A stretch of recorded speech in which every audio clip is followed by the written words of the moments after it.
क्या आप चूहों से परेशान हैं? तो ये सारे वीडियो देखिए, इससे आपको चूहे पकड़ने और भगाने के बहुत ही अच्छे उपाय मिल जाएंगे। मैं आपको कहानी सुनाता हूँ, वो सुनिए और ये वीडियोस देखिए। पहली कहानी सुनिए। एक गांव में एक बिल्ली रहती थी जो रोज चूहे पकड़ती थी। एक दिन उसने एक बहुत चालाक चूहे को पकड़ने की ठानी, लेकिन वह चूहा इतना तेज था कि हर बार बिल्ली को धोखा दे देता। आखिर बिल्ली ने जाल बिछाया, उसने खुद को बीमार दिखाया और जमीन पर लेट गई। चूहा पास आया और बोला, तू जरूर चाल चल रही है। पर बिल्ली ने कुछ नहीं कहा। जब चूहा बहुत पास आया, बिल्ली ने झपट्टा मारा, पर इस बार चूहा पहले से तैयार था और वो बिल्ली के सिर पर मिर्च पाउडर फेंककर भाग गया। इस कहानी से हमें ये सीख मिलती है कि चालाकी पर चालाकी चलना हमेशा सही नहीं होता।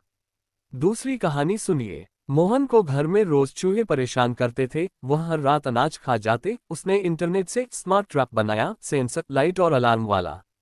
पहली रात हुई और ट्रैप बीप करने लगा। मोहन भागा और देखा कि चूहा नहीं बल्कि उसकी बिल्ली अंदर फंसी थी।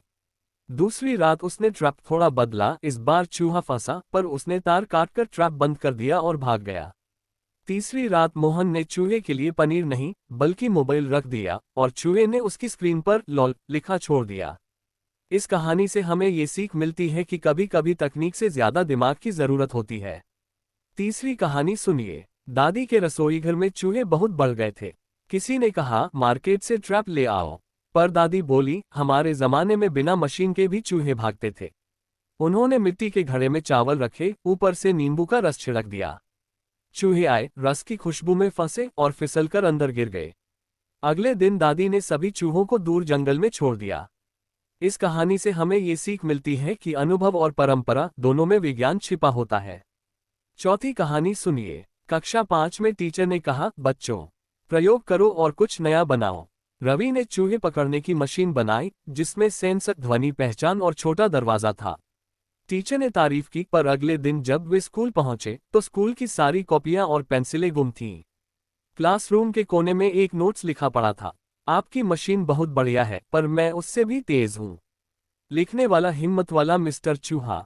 इस कहानी से हमें ये सीख मिलती है कि बुद्धिमत्ता की कोई सीमा नहीं होती, न इंसानों में न जानवरों में। पांचवी कहानी सुनिए। एक वैज्ञानिक ने अपनी बिल्ली के लिए रोबोकैट बनाई जो चूहे पकड़ सके। रोबोट बिल्ली बहुत तेज थी, उसने सारे चूहे पकड़ लिए। लेकिन कुछ दिन बाद असली बिल्ली उदास रहने लगी।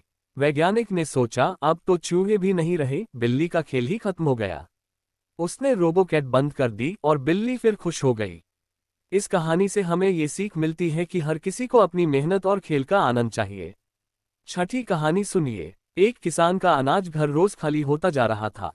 उसने सोचा चोर है, लेकिन असल में चूहों का झुंड था। उसने रात में बैठकर पहरा दिया। एक चूहा आया और बोला, भाई थोड़ा अनाज हमें भी दे दो, हम भूखे हैं।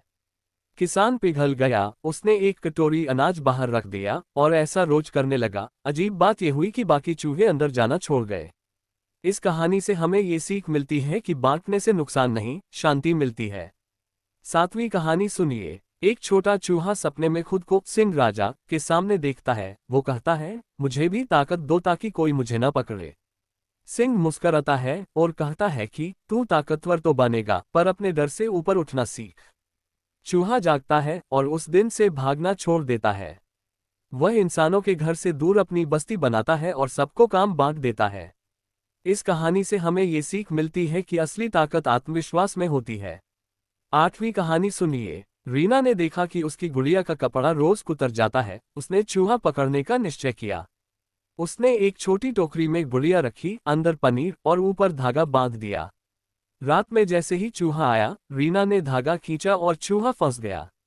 पर रीना ने उसे नहीं मारा, उसने जंगल में छोड़ दिया। इस कहानी से हमें ये सीख मिलती है कि दया हर जीत से बड़ी होती है। नौवीं कहानी सुनिए। एक साधु तपस्या कर रहे थे, पर रोज चूहा उनकी पूजा की थाली से प्रसाद चुरा लेता। साधु ने सोचा कि यह भी भगवान की लीला है। उन्होंने चूहे के लिए रोज थोड़ा प्रसाद अलग रखना शुरू किया। कुछ दिनों बाद चूहा खुद थाली के पास बैठता, पर चुराता नहीं, मानो पूजा में शामिल हो गया हो। इस कहानी से हमें ये सीख मिलती है कि प्रेम से बुरा भी भला बन जाता है। 10वीं कहानी सुनिए। साल 2050 में शहर में कोई चूहा नहीं होगा, क्योंकि सब इलेक्ट्रॉनिक हो गए होंगे। पर एक दिन एक असली चूहा आएगा और सब मशीनें बंद कर देगा और तार काट देगा। शहर के इंजीनियर भी ये बोलेंगे, ये तो प्रकृति का बदला है। आखिरकार वो ये तय करेंगे कि हर सिस्टम में थोड़ा प्रकृति के लिए थोड़ी स्पेस छोड़ेंगे ताकि संतुलन बना रहे। इस कहानी से हमें ये सीख मिलती है कि प्रकृति को मिटाकर प्रगति अधूरी है। आपको हमारे वीडियोस और कहानी पसंद आए हो तो प्लीज़ हमारी चैनल को सब्सक्राइब जरूर कर देना।